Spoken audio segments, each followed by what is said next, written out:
buenas noches, amigas y amigos todos que ven este programa todos los sábados conversando con Luis Hermes. Muchísimas gracias por permitirme ingresar a sus hogares y sostener este diálogo permanente con ustedes.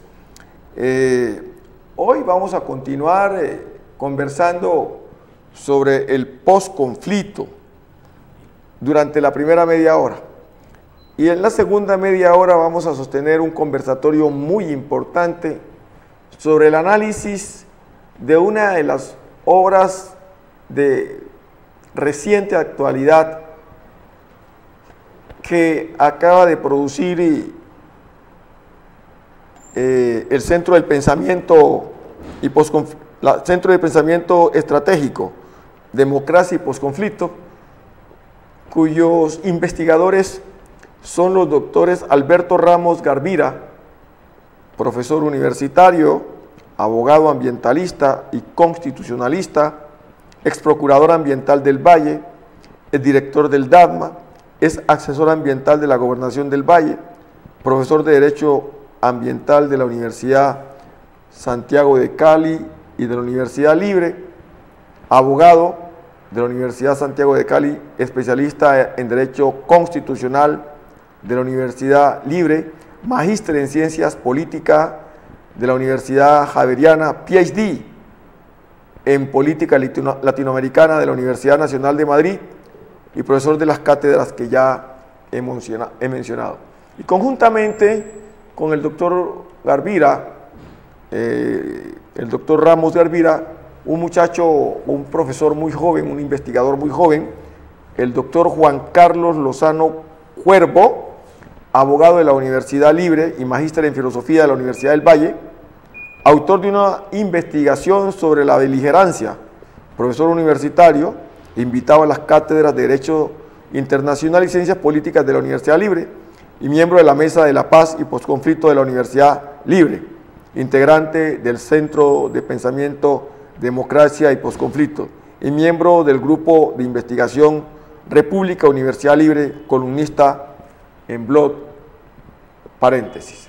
Es decir, una obra recientemente todavía saliendo, pues está en la boca del horno, del pan de bono, para que podamos tener una información. Hoy que estamos viviendo el fin del conflicto con el grupo alzado armado de la FARC, es fortificante, es fresco tener esta gran producción científica, investigativa, titulada Movimientos Sociales y Protestas. Vamos a analizar, hay mucho aquí para cortar y mucho que nos pueden enseñar estos investigadores sobre el trabajo que hicieron. Pero mientras, continuemos, como ya lo habíamos hecho en la semana pasada, con el doctor Angelino, es vicepresidente de la República, es ministro del Trabajo, ex constituyente y ex gobernador del Valle del Cauca y ex precandidato presidencial y también candidato a la alcaldía de Cali. Ya lo habíamos hecho con él, acompañado del doctor Alberto Ramos Garvira, que como ya les dije, en el mes de diciembre el doctor Garvira se hará durante cuatro sesiones, todo el mes de lo que quede del mes de diciembre y hasta el mes de enero, encargarse de este programa, una generosidad que nos da, y para ustedes un fresco de tener una persona de las calidades profesionales, académicas, del doctor Ramos Garvira, de quien ya les he hablado demasiado, y que desde luego ustedes conocen, ha estado permanentemente en este programa. Él nos acompañó en la semana pasada y aspiramos que durante este tiempo, para que se vaya ambientando, cada vez que pueda nos acompañe, de tal manera que se les vuelva un referente permanente a ustedes. De pronto hasta se queda solo una de estas semanas y yo me siento allá a mirarlo al doctor Garvira trabajar solo, acompañado de algunos de sus invitados, porque este programa tiene una gran ventaja. Como es conversatorio, ustedes ya han visto, a quien yo dejo encargado tiene plena libertad, absoluta libertad para invitar él a las personas con quien quiera conversar, y es lo que hará el doctor Alberto Ramos Garvira cuando esté al frente de este programa, conduciéndolo, dirigiéndolo, como lo hago yo siempre con ustedes, amigos televidentes. Doctor Alberto Ramos, muchas gracias por estar aquí, pues ya sabe que usted es dueño de este programa. Gracias, Luis Hermes, y en efecto, en otras ocasiones he estado en este programa y hemos debatido otros temas en otros años. Así es. Hemos combatido, hablamos mucho sobre la FARC, ¿ya? Y nosotros ventilamos lo que iba a pasar. Sí, inclusive antes del proceso. Claro, y tuvimos varios durante programas. el proceso. Claro. Hicimos programas cuando tenían la mesa allí, al otro lado. Sí. Bueno, Luis Hermes, pues me parece que este programa cubre unos vacíos que hay en la televisión, donde no se debaten ideas, sino que hay o enlatados o programas de otro música y todas esas cosas que no le música, no le produce nada. Y hay mucho, digamos, personal que nutre el rating de este tipo de programas, donde se delibera sobre los hechos nacionales e internacionales. ¿Sabe cuál es lo que pasa con estos programas, doctor Alberto Ramos? Que no son programas de pauta. Entonces le sale costoso porque uno tiene que mantener el programa. No tiene casi uno pauta para mantenerlo, y usted sabe que una hora en televisión cuesta mucho. Felizmente este programa lo he sostenido durante 10 años y hemos tenido la oportunidad, como usted lo ha visto, que cada vez que abrimos los micrófonos la gente está viendo el programa y responde. Tengo entendido, se sabe desde el punto de vista estadístico que por cada persona que responde cuando uno abre los micrófonos, aproximadamente, de acuerdo al rango de cobertura que tiene, aproximadamente 1000 personas están viendo el programa. Nosotros abrimos y no hacemos sino abrir, inmediatamente empieza a repicar el teléfono. Y por eso muchas veces cerramos, porque el conversatorio queremos nosotros que sea como una opinión que nuestro amigo televidente se lo lleve para que él pueda reflexionar, y muchas veces no dejamos intervenir, perdónenme, no es porque no quisiéramos que intervengan, sino porque queremos que tengan el contexto completo del conversatorio que hemos sostenido, en el que usted participa desde su residencia. Doctor Juan Carlos Lozano, también muchas gracias por estar aquí en este programa conversando con Luis Hermes. No, al contrario, agradecer la invitación y celebrar este tipo de espacios que abren una oportunidad para que el televidente pueda tener un ángulo distinto del debate, un debate tan importante y tan pertinente como lo de que es el posconflicto. Y como decía el profesor Alberto, estos tipos de programas llenan un vacío que hay, ¿no? Porque en cierta forma lo que estamos viendo es que el debate en torno al acuerdo es bastante precario. Ojalá este tipo de espacios permitan tener una mirada más profunda. De eso se trata, y muy libre, muy libre. Bueno, de todas maneras, muchos dirán, muy libre, sí, pero usted siempre está con el sí, no puedo negarlo. Estoy con el sí, pero no me opongo a quien esté con el no. Siempre hemos hablado, y Alberto lo sabe, aquí este es un espacio democrático, aperturista, que permite la contradicción sin persecución, sin cortarle el derecho a poder disentir de lo que el director del programa tenga como pensamiento ideológico, porque precisamente es un conversatorio. Entonces aquí no hay censura, ni tampoco hay una guía pues para decir cómo se debe hacer el programa. Nada está editado previamente, sino que es lo que usted dijo, mi apreciado doctor Carlos Lozano, se fue. Allá el televidente es ahora. Bueno, vamos a seguir debatiendo. Estamos a muy pocos días y pocas horas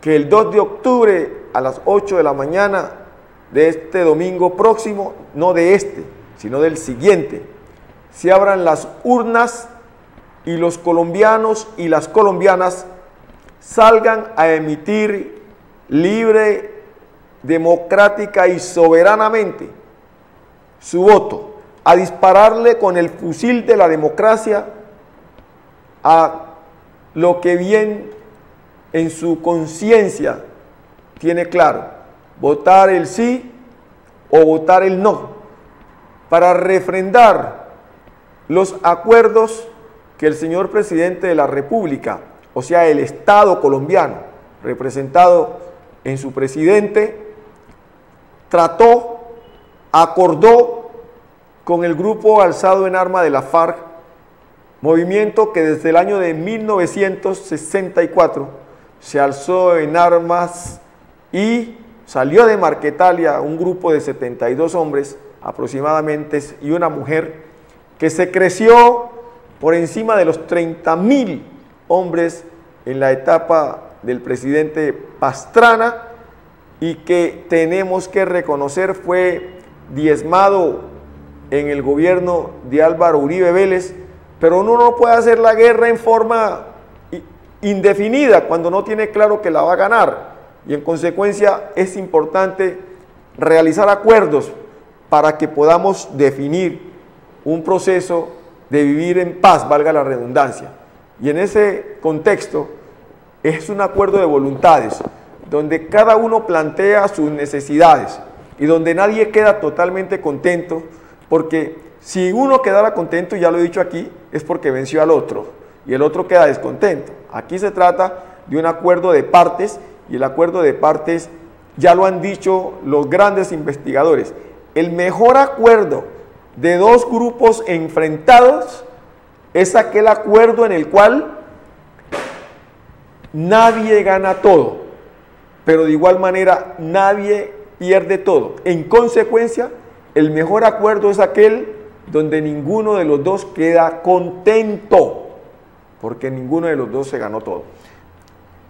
Siguiendo con esto, se ha presentado, doctor Alberto Ramos y mi apreciado Juan Carlos, una serie de controversias en la calle por los medios, por la internet, por los chats y por todas las formas de comunicación que hoy tenemos, donde se dice, por ejemplo, unos desmienten a los unos y otros desmienten a los otros, y el pueblo, tal como usted lo ha dicho, Juan Carlos, no está supremamente bien informado de lo que está pasando con esto.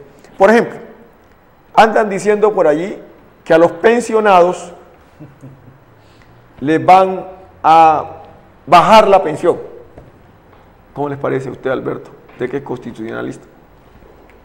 Pues eso motivó reacciones, leí en redes sociales de muchas personas que dijeron que no lo tolerarían y que saldrían a la calle, o sea, otra protesta. Y resulta que era una falsa versión, claro, porque pues, Clara López, que es la ministra de Trabajo, explicó que en ningún momento se va a hacer. Claro, que es ya había una ley que ya estaba pues para firmar el presidente de la República, a través del cual se le baja las pensiones a los trabajadores.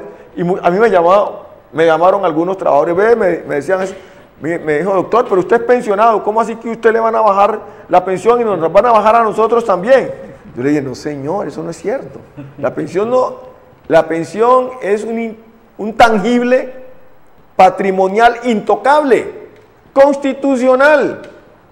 En la pensión no se puede tocar. La pensión es un derecho que está totalmente protegido por el Estado y está protegido no porque el gobierno quiera, sino porque es un mandato constitucional, doctor Juan Carlos. ¿Usted qué oyó al respecto de eso? Pues me llegó el mensaje por una red social. Imagínese.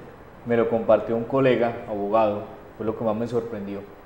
Y le pregunté lo siguiente. Él le estaba diciendo, el compañero claro, abogado, claro, decía eso. Compartió eso, entonces le dije, mira, ¿qué proyecto de ley es? ¿Ya lo leíste? Se quedó callado, no me respondió nada. Resulta que el proyecto de ley no existe. Pero no hay, es que no puede. Pero ¿a qué me lleva esto? A que tenemos que tener mucho cuidado con lo que compartimos. Nos estamos acercando a diversos contenidos, pero no estamos dudando de su autenticidad. La gente no ha leído los acuerdos en su gran mayoría, pero sin embargo sí sale a criticarlos, basados en todas estas cadenas de WhatsApp, Facebook, que son mentiras. Entonces después dicen lo siguiente, entonces si la paz es tan buena, ¿por qué tienen que defenderla? Pues ¿cómo no sale uno a defender si están mintiendo? Entonces el debate nuestro es tan precario por varias razones. Lo primero es que los índices de lectura en Colombia son muy bajos. Y si usted a alguien que no lee le pasa un acuerdo de 297 páginas, ahora si usted no lee, su comprensión de lectura va a ser igualmente precaria. Entonces no es solo leer, es comprender lo que se está diciendo. Y si a eso vamos, que la reducción al absurdo que es este cuento de los memes, la gente no toma distancia de ellos. Entonces, imagínense, se inventaron un proyecto de ley por redes y por redes mismos lo iban a sancionar. ¿Cómo le parece? Una locura esto. ¿Ah? Es la forma de crear malestar, animadversión, voltear sectores completos, por ejemplo, de los pensionados, para indisponer contra el presidente de la República que agencia el sí, o sea, atacar la paz. Es una forma de llegar a perfeccionar la guerra contra la paz que están haciendo en esta campaña para el plebiscito. Por ejemplo, otro parecido también, que a los campesinos, ¿cómo se les ocurre pensar en votar en el plebiscito? Por decirles, señor campesino, usted va a votar el sí, espere que le van a quitar su tierra. Y un campesino que tiene 2 hectáreas o 1 hectárea y le dicen que le van a quitar su hectárea de tierra, pues obviamente que tiene una forma de reaccionar tal como nosotros, cualquiera lo podría hacer. Bueno, lo que está diciendo Alberto, una total desinformación. Pues es tanta la desinformación que el último censo agropecuario dejó cifras como estas. El 0.4% de los ciudadanos en Colombia es dueño del 46% de la tierra. De cada 2 campesinos, 1 tiene formalizada la tierra. Sí. Y en este momento tenemos campesinos sin cédula. ¿Sí? Lo que quiere hacer el acuerdo es la formalización de la tierra. Y allí es donde empiezan los problemas para aquel que se ha hecho propietario de a través muchas del uso hectáreas. de la fuerza. Sí. Sobre eso que comenta el doctor Juan Carlos, yo quisiera anotar esto. Resulta que el acuerdo número 1, que es lo agrario, es un acuerdo muy interesante. Allí hay una reforma agraria que no se ha hecho y es al mismo tiempo light, o sea, muy suave. Muy tímida. Inclusive, como yo fui procurador ambiental y agrario, lo que veo es que todas estas promesas y propuestas que hay dentro del acuerdo agrario están dispersas en decretos reglamentarios de la ley 160 del 94, que es la ley de reforma agraria del gobierno Samper, del ministro Samper, y algunos enunciados constitucionales. O sea, todo ese esfuerzo para hacer cumplir normas que ya están vigentes. Pero ¿cuál es la importancia? Que se crea un fondo de tierras, para que en 10 años se repartan... Se forma mejor toda la tierra. Sí, 3 millones de hectáreas. Aquí era campesinos que no tienen tierra. No es para los guerrilleros. Si entra algún guerrillero, porque son campesinos también, pues bueno, se le da tierra, pero es para campesinos. Y 7 millones de hectáreas para legalizar, titularizar o titular, formalizar. Es decir, que son del despojo, que son producto del arrebatamiento y de lo que le han quitado en contrarreformas agrarias de guerra y de acciones armadas, espantando a la gente del campo y vaciando el campo. Pues esos 7 millones hay que normalizar la tenencia y las otras 3 repartirlas. ¿De dónde salen? Y termino. Salen de recuperación de baldíos en la identificación de bienes de la nación que están en manos de terceros o que no se conocen, sobre los terrenos de las antiguas, viejas y actuales, digamos, titulaciones o sustracciones de bosques y de zonas de protección. Muchas de ellas se han sustraído, quitando zonas de protección para parcelaciones o para otros proyectos, y allí queda una tierra suelta. Esa es del Estado, esa va para el fondo. De la extinción de bienes que tienen problemas con el narcotráfico, y esa va al fondo de tierras. Y de la extinción, que es distinto, de bienes en manos muertas, o sea, bienes inexplotados que no tienen ninguna producción. Esas van por una forma de expropiación por utilidad pública. de la compra de tierras y de otras formas. Es decir, hay varias. Mire todo eso, Luis Hermes, y eso existe disperso también en normas. Sí, claro. Lo de los baldíos, sí, claro, del año 94. Así es. Y no se ha podido conocer cuáles son los baldíos de la nación, o sea, bienes del Estado que se le pueden entregar. No, y que se apoderaron muy pocos, como bien lo dice Juan Carlos, el 47, el 40 y pico por ciento 46%. se apropió de la tierra de este país, de tal manera que los campesinos tienen muy poca y muchos no tienen cédula.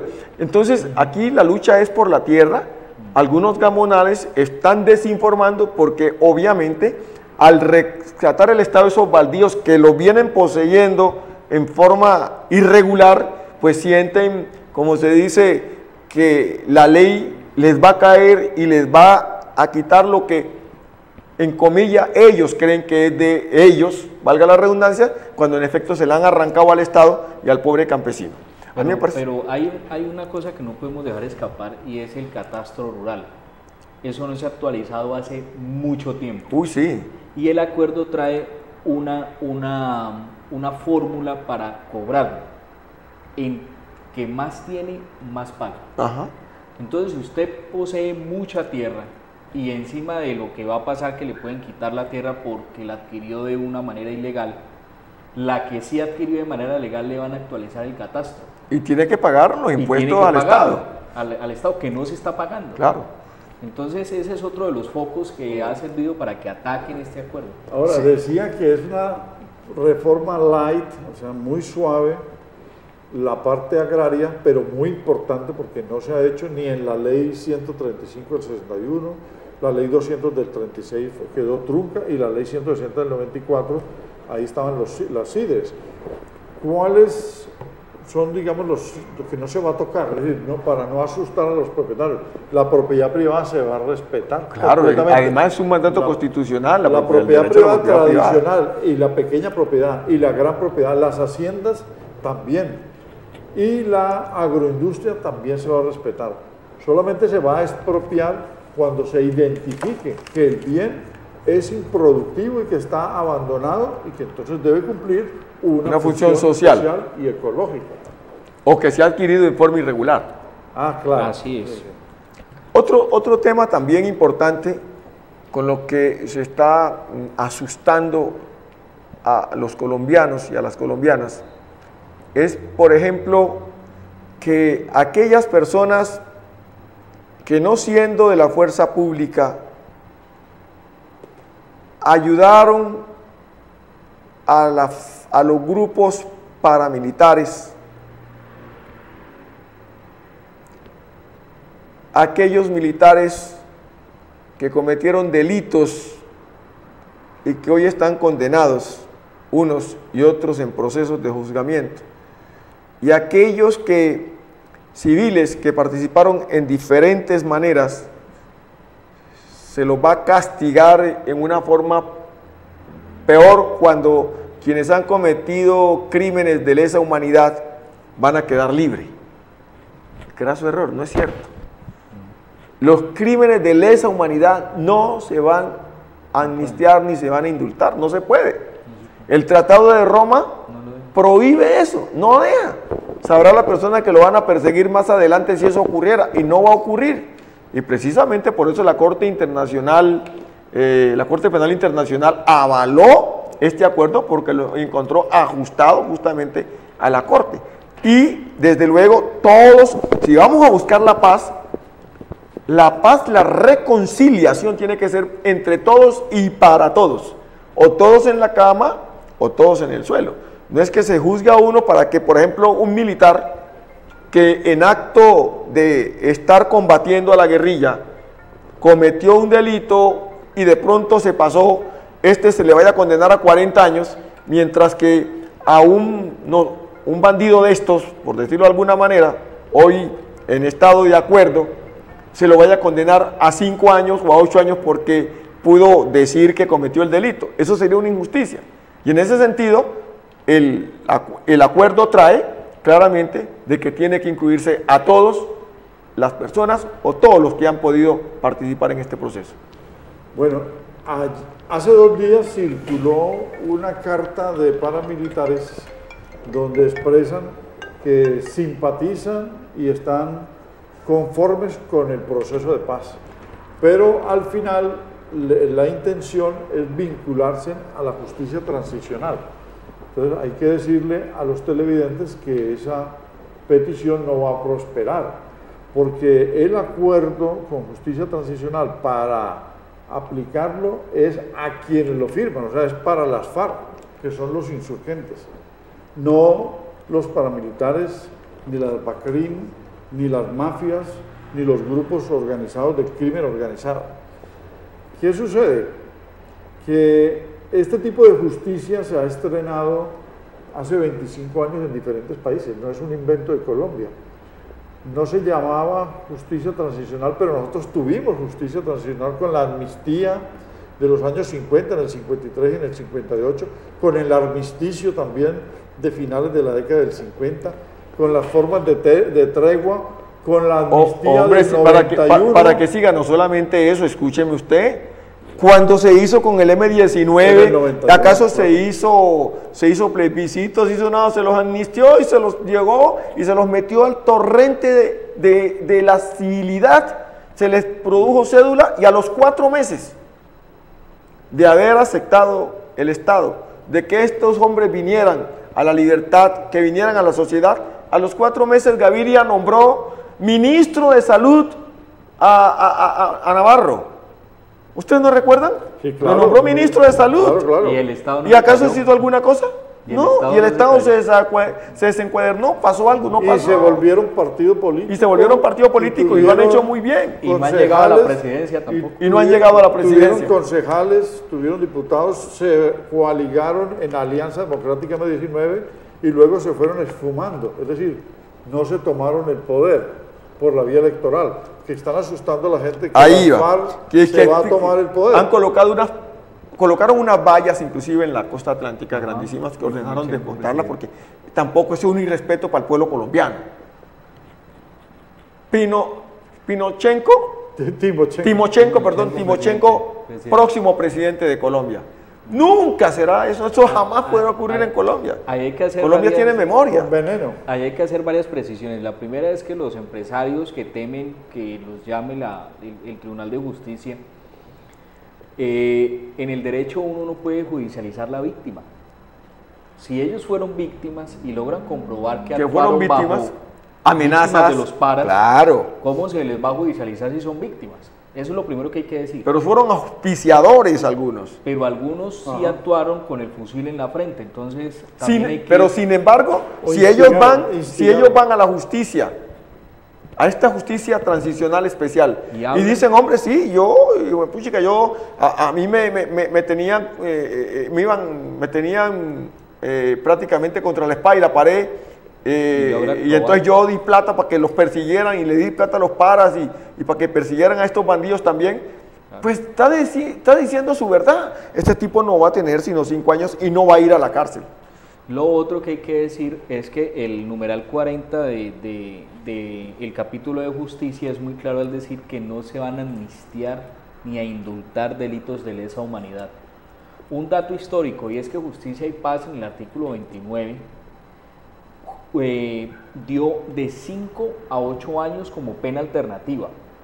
Sí. Y este acuerdo de La Habana da lo mismo, de 5 a 8. Sí, pero la gente quisiera verlo en los barrotes contra... No, sino que ¿a qué va el comentario? A que los líderes del no se olvidan, sobre todo el señor Uribe, que él dio lo mismo de término de cárcel que ahorita da el acuerdo. Entonces por eso dice, venga, vamos a criticar. Por eso, pero los quieren ver es en los barrotes, como si las cárceles en estos casos resolvieran el problema. Sí. Y lo que hizo el presidente Uribe en ese proceso del año 2005, que se inició en un ralito y terminó en la Ley de Justicia y Paz que menciona Juan Carlos, fue algo indebido, porque con los paramilitares que no son delincuentes políticos no se puede hacer un tipo de tratamiento especial de esa naturaleza. Por eso ahora tampoco podrían entrar. Porque ellos no se estaban tratando de tomar el poder, ellos estaban tratando como paramilitares, eran un brazo del Estado. Y sostener en el poder a sectores del Estado y el establecimiento económico. Exactamente. Y a los terratenientes, o sea que ellos no tenían un proyecto político subversivo que retara a la fuerza pública para tomarse en el Oiga, Estado. yo voy a dejar que es allí, el ahora ya me principio de la emocioné, rebelión. ¿sabe? Me emocioné, ya llegué a la media hora y me emocioné demasiado, Pero- porque es que el libro de ustedes trae algo sobre eso. Pero ¿Ah? sí, Sí, hay un vamos a punto tocar que un no libro. quiero que se quede por fuera, para la gente que cree que Timochenko va a ser presidente. Jamás. Y es que en 200 años hemos tenido un presidente de izquierda. Nunca ha habido un presidente de izquierda en Colombia. No, jamás. Y cuando de pronto han visto que se puede subir, ya sabemos la historia de Bernardo Jaramillo Lo Osa, eliminan. de Carlos Pizarro, incluso llegándose a presentar el caso de Galán, que Galán no era de izquierda. O de Y Gaitán. Y presentándose el caso de Álvaro Gómez Hurtado, que tampoco era de la izquierda. Entonces a la gente hay que decirle, mire, no debatamos con el miedo, debatamos es con argumentos. Con las y ideas. sobre lo que está firmado. Claro. Por Eso último, quería decir. ¿para qué se hizo este acuerdo? Ah, bueno, vas a decir algo. Sobre esto de la justicia transicional, que como les digo no es nuevo, pero la palabra es novedosa, quiere decir de transición, que puede durar 6 años o 5 años. Inclusive allí se plantea 3 inicialmente, prorrogable a otros 3. Es que ese tipo de justicia, una justicia especial que sirve para pactos políticos. Y la explicación para que aparezca esa justicia es la siguiente. La otra justicia, que es la justicia penal, ordinaria, común o tradicional, tomemos estos 52 años desde que nacieron la FARC, pues no ha funcionado, porque si hubiese funcionado, todos los guerrilleros estarían presos. Claro. ¿Por qué no están presos? Porque la fuerza pública no los venció ni los capturó y los jueces no los judicializaron. Entonces, ¿cómo ahora que se termina por un pacto político, unas conversaciones, un acuerdo, les van a aplicar esa justicia? Pues no lo aceptan, porque es que hay que transar unas penas y montar un aparato de justicia que lleve a otras cosas, reparación, verdad, Justicia, no repetición y una forma de justicia consensuada, que como lo dijo Juan Carlos, son los mismos 6 años de los paramilitares, por lo tanto está equiparable y no se puede cuestionar, pero es para presentarle al mundo que hay una justicia. La Corte Penal Internacional, usted la mencionó, aquí estuvo la señora Fatou Bensouda, que es la presidenta de la Corte Penal Internacional la semana pasada, y dijo que cumplía todos los parámetros y que la JEP, que es la Justicia Especial de Paz, no va a tolerar que no se juzguen delitos de lesa humanidad y crímenes de guerra, que se verán en el tribunal cómo prosperan y cuáles son los castigos que va a haber. La amnistía se va a dar. Y termino. Esa justicia transicional se estrenó en el mundo en Nuremberg. Con los alemanes. Con los Con los alemanes. alemanes, Montaron claro. un tribunal, juzgaron a criminales de guerra, pero a la cúpula. Sí, a la No cúpula. a la base de A la la base no. soldadesca alemana del Tercer Reich, porque ellos habían obedecido. Entonces se aplicó Que además el principio fusilaban a- de obediencia debida, ellos cumplieron y esa es la cúpula. Aquí también se va a procesar a la cúpula de los frentes y de la comandancia del secretariado. A los guerrilleros que han combatido no se les puede procesar porque estaban en ejercicio de una guerra que se reconoce es irregular, pero era de un conflicto. Si cometieron lesa humanidad, sí. Crimen de guerra Claro. también, pero no delitos conexos al delito político, que es el ejercicio de la... Solo los delitos de la amnistiables. de la rebelión. Solo los delitos amnistiables, que es la rebelión. El porte Sí. ilegal El de porte armas, ilegal de armas, el uniforme falso, el uniforme, falso todo eso. uniforme, Todo eso es conexo a la o acción falsa guerrillera. vestimenta de la fuerza pública. Todo eso. Eso es conexo Eso es lo que y forma parte del delito de rebelión. Claro, por ejemplo, violación de domicilio es un delito. Pero en Colombia todo el campo, todas las veredas, en todos los corregimientos se metieron a las casas de los campos, violaron el domicilio. Pero en el tránsito de su recorrido por los campos, entonces eso se vuelve conexo, no lo van a castigar, o el porte de armas.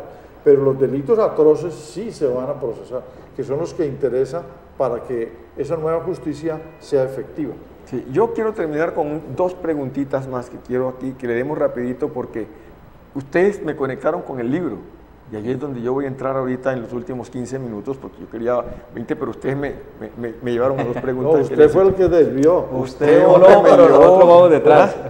Todo Pero muy interesante lo que hiciste, porque puedes llevar este debate del plebiscito con unos puntos muy concretos de participación política, justicia y lo agrario, 3 de los puntos.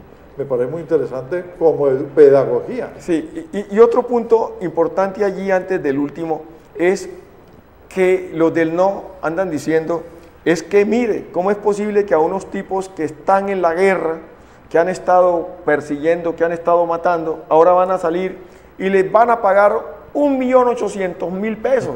Es bueno que cualquiera entonces, mañana cualquiera hace lo mismo, claro. Y entonces ahora lo que va a hacer es que gente que no estaba metido en esto se va a ir a la guerra para que les paguen sus 1.800.000 diciendo que los quieren administrar. Más falso que para dónde, falso de toda falsedad, no es cierto. A esta gente se le va a dar el 90% de un salario mínimo que equivalen a 650.000 pesos durante 2 años. Pero además ustedes recordarán, mientras se establece. Se establecen y se les van a dar 2 millones de pesos para que puedan empezar a montar un negocio. Ustedes recuerdan cuando lo de Realito en el 2005 fueron 1.800.000, esos sí fueron 1.800.000 pesos de ahora. En esa época eran como 4 salarios. Claro, 1.800.000 pesos de ahora, pero sin que estudiaran, sin nada, no había ningún comentario. Y además había una graduación. Acá no hay graduación, es para todos. Entre más alto era el cargo, en la guerrilla, en los paramilitares, tenía derecho a más plata. Y nunca se les midió, ni nunca se les tomó en cuenta, ni nunca se hizo esto con el pueblo, de confrontar a la comunidad para que la comunidad era si estaba de acuerdo o no estaba de acuerdo. Sencillamente se hizo, y se hizo ¿con quién se hizo? Con la cúpula. Igual que este. Entonces ahí hay que decir 2 cosas de entrada que hay que ser muy puntual. Vamos a hablar en cifras. A Colombia el conflicto armado en una década le ha costado 230 billones de pesos. Exacto. En un año el Ministerio de la Defensa tiene asignado 30 billones de pesos. Si usted mira en Producto Interno Bruto lo que destina el país en guerra, resulta que Colombia destina el 3.5% de su Producto Interno Bruto a la guerra. ¿Sabe quién destina lo mismo que nosotros? Estados Unidos. Nosotros nadie más en América lo mismo que gasta Estados Unidos en guerra, sí, cuando somos un país ni siquiera en vías de desarrollo. Entonces, si usted toma eso a la luz de la no repetición, que es el éxito de todo proceso de paz, por eso la Ley de Justicia y Paz fracasó, porque la Ley de Justicia y Paz se empeñó en sacar un actor armado. En los paras. Con los paras. Se especializó en sacar un actor armado, pero no en transformar la realidad social de los mismos. Exactamente. Entonces aquí le vamos a dar 2 millones y luego 650.000 pesos. Y hay por ahí una cifra de 8 millones que la gente no ha entendido. Se va a crear una empresa que se llama Ecocomún, que va a formalizar los proyectos y los proyectos que presenten los guerrilleros, que sean aprobados por Ecocomún. De ahí. El gobierno no le va a girar la plata al guerrillero, se la va a girar a Ecocomún, para que ellos manejen el proyecto y puedan integrarlos a la vida civil. No es pues un desfile de dineros ni nada. Ahora, con la plata de reparar a las FARC, si lo llamamos reparar, que es tratar de que eso no se presente otra vez el fenómeno, la no repetición, nos cuesta 6 días de guerra. Sí, claro. 250.000 millones. Eso es lo que vale. Entonces uno dice, bueno, entonces no hay ninguna paz a costo cero, no hay ningún proceso a costo cero. En ninguna parte del mundo. Entonces vamos a pasar de gastar en guerra a invertir en el campo, porque la guerra no tiene tasa de retorno. Una bala no le retorna una ganancia a usted. ¿Y cómo el país crece y se mejora? Mire, la Segunda Guerra Mundial, la primera y la segunda, pero hablemos de la segunda, fue tan devastadora que ella sola dejó más de 50 millones de muertos. 50 millones, todo lo que es todo Colombia, la población de toda Colombia muerta. Pero no es lo más, no solamente eso, destruido toda Alemania. Y claro, los países Europa, que participaron, Francia, Inglaterra, bueno, todos los países que participaron allí en el proceso de la guerra, toda la Europa.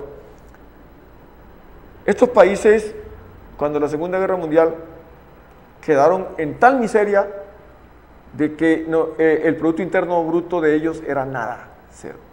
Pasada la guerra, la reparación, el plan Marshall. El plan Marshall lo llevó a un gran desarrollo. y volvieron a ser potencia, lo que ciertamente son. Hoy por hoy nosotros tuvimos un ingreso per cápita por encima de los $750 para la época, después de la guerra. Ellos estaban con $250, eran un país miserable, y nosotros éramos un país aparentemente rico, con $750 ingresos per cápita para la época. Hoy estos países tienen un ingreso per cápita de $45.000, y nosotros estamos bordeando los $6.000, sí, pero si nos vamos a la costa pacífica, estamos con $450 de ingreso per cápita, si lo medimos de esa manera. De tal manera de que esta guerra le va a dejar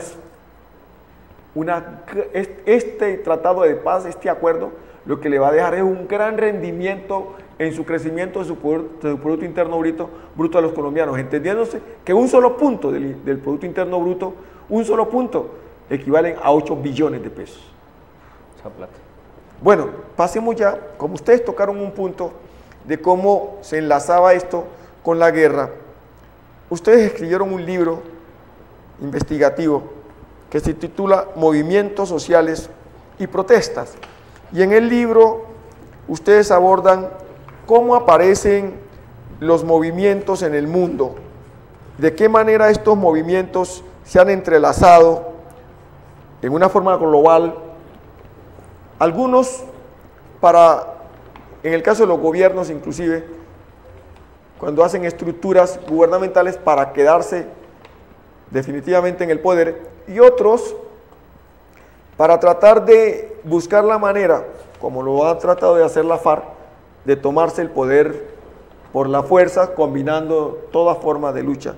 Y ustedes hacen un paseo por Egipto, por Brasil, y todo lo que ha ocurrido por Venezuela, y todos los movimientos que se han ido dando en el mundo. ¿Por qué no empezamos y tratamos? Este libro está repartido en 4 capítulos muy interesantes y termina en punta, dejando un sabor para otro segundo libro que habla sobre la paz y el posconflicto.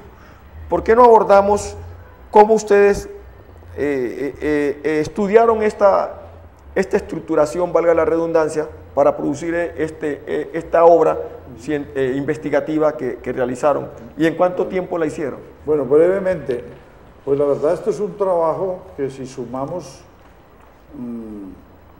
las reflexiones acerca del fenómeno de los movimientos sociales y de las protestas globales y del aparecimiento de los indignados, en el año 2011 yo inicié una serie de columnas que publiqué en Occidente sobre la rebelión árabe, que llamaban la primavera árabe, o que eran rebeliones blancas porque no fueron sangrientas las primeras en Túnez, en Argelia, en Egipto.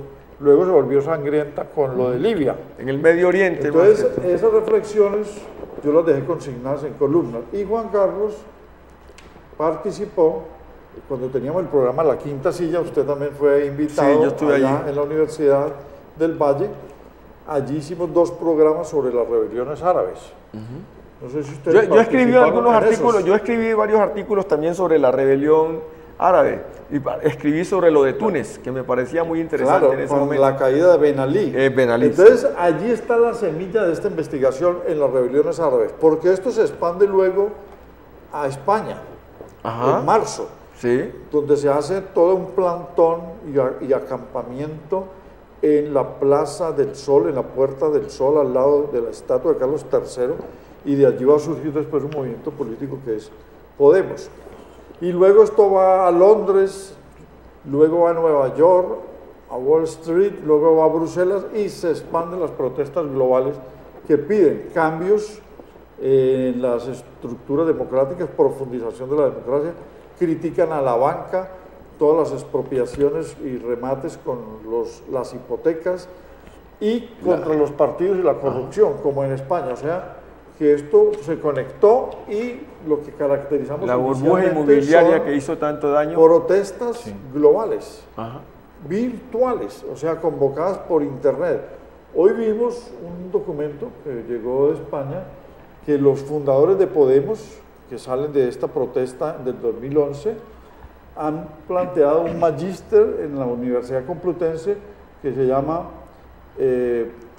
política digital, o sea, sobre cómo ahora la política no es llevar a la gente en camiones o arrastrarla, invitándola para llevarlas a las manifestaciones, sino que es todo digitalizado. Pues lo que hicieron en Túnez, lo de Túnez fue sí, eso, es justamente. Que allí se inició. Una invitación. Allí se inició. Ahí se inició. Y en Egipto también, los estudiantes del Tamareb. Entonces, esa es una de las primeras reflexiones, doctor Lozano. Sí, es un libro que intenta problematizar sobre el actual estado de la democracia representativa. Gira en torno a lo problemático que es la democracia entendida como elecciones simple y llanamente. Lo que queremos problematizar aquí es que hay que impulsar la democracia, hay que sacarla de ese letargo. Este ejercicio del plebiscito lo que nos muestra es que este libro, a pesar de haber sido escrito antes del debate del plebiscito, nos da la razón, lo que escribimos aquí. El debate público colombiano necesita democracia, y democracia no es lo que estamos haciendo ahora, que se divide la familia, que el amigo no le vuelve a hablar al otro porque dijo que sí sino o que es no. Entender al otro en su diferencia. Sino que lo que busca la democracia es que si el señor Alberto y yo discrepamos, nos acerquemos, no nos radicalicemos cada uno en el puesto. Este programa es de democracia. Este programa Aquí cada quien tiene libertad de decir y nos respetamos. Entonces, esto de los movimientos sociales es para impulsar la democracia por fuera de esas estructuras jerárquicas que son los partidos. Es una nueva forma de entender la política. Como bien lo señalaba el profesor Alberto, Podemos es el mejor ejemplo de ello. No son una estructura de aquella que va por buses por la gente. Estos movimientos sociales son estructuras flexibles de gente que, si bien no forma parte de un partido, está participando en la política, se interesa por lo público. Pero, doctor Juan Carlos, pero fíjate, creó un nuevo paradigma en el quehacer de la política española. En estos momentos todavía no han podido... Rompió el bipartidismo. Claro, no han podido investir al gobierno español. No han podido. Desde que podían, porque es que antes era el PSOE y el PP. Y se turnaban. Y se turnaban, dos periodos uno, un periodo del otro, 3 periodos del uno, 2 periodos otros, y ahí estaban. Aparece Podemos Cali, aparece Podemos, perdón. Sí, aquí hubo un Podemos. Sí, aquí hubo un Podemos. Sí, aquí también hubo uno. Pero aparece Podemos en España y rompe el bipartidismo, y hoy, en diciembre, van a tener la tercera elección. El 24. El 24 de diciembre, todo un 24 de diciembre. En elecciones. ¿Cómo le parece? El 24 de diciembre en elecciones. ¿Ah? Se van a votar y luego a la Lo costoso de esas elecciones. Pero miren que en España no se ha podido hacer la investidura. Hay un presidente, Mariano Rajoy, en funciones, pero es interino. El presupuesto no lo pueden ejecutar, las autonomías tampoco, tienen problemas financieros, etcétera, etcétera. Pero este movimiento social ayudó a quebrar ese bipartidismo que ya se había vuelto rancio y que era nuevo, porque fue postfranquista, o sea, después del año 75. Pero la reencarnación del franquismo pues es el PP, es el Partido Popular. Y lo importante de estos movimientos, no todos se transforman en partidos políticos, sino que se disuelven después de que logran la presión cuando hay abuso del derecho. Ajá. Vea, Alberto, como usted se va a quedar encargado, yo quisiera que en un programa usted hiciera todo lo del libro con el doctor Juan Carlos. Se nos acabó el tiempo. Que esto aquí es muy rápido, hombre. Sí, no. Ahora díganos cuándo se lanza el libro, cuánto va a costar. Bueno, el lanzamiento de este libro se hará el 6 de octubre, jueves, ¿en qué sitio? A las 6:30 en la Sociedad de Mejoras Públicas, en el centro de Cali, que es la carrera 4ª con 7ª, frente a la iglesia de la Merced. Allí La Bugueña, frente a la iglesia de la Merced. Frente a la iglesia de la Merced, ahí en la carrera 4ª, se hará el lanzamiento a las 6:30 de la tarde. ¿Qué día es? Un jueves. El jueves 6 de octubre. 6 de octubre, 4 días después de las elecciones. Allá los esperamos, a los intelectuales, a los que quieran ir sobre hacer... recibir la información, ir al lanzamiento de este libro que es tan importante, y también con que lo puedan comprar.